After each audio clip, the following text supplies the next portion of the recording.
Donc, voilà donc notre automatisation.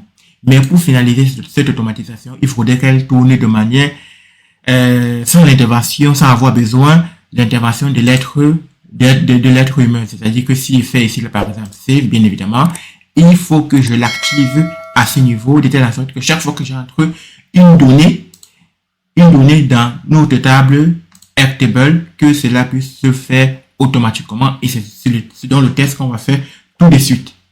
Donc, on constate bien, on se dit, je l'ai bien activé et je vais aller entrer une nouvelle donnée ici. Ça va être 00, 02 et puis ça va être Jonas, par exemple, test. Et je vais ici dire ordinateur. Je vais dire 3 par exemple. Je vais dire 2500. Et en termes de statut, je vais par exemple dire que le statut est en cours. Voilà.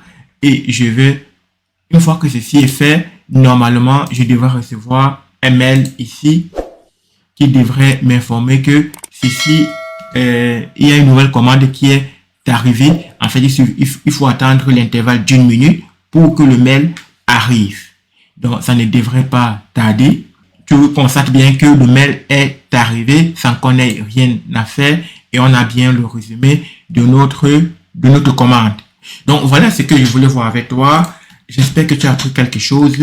En résumé, dans cette vidéo, on a vu comment on connecte OpenAI à N8N, comment on connecte Gmail à N8N et puis comment automatiser l'envoi de mail par Gmail. Donc, si tu as besoin d'une automatisation, n'hésite pas à me contacter. Je me ferai le plaisir de t'apporter les réponses, les solutions à tes préoccupations.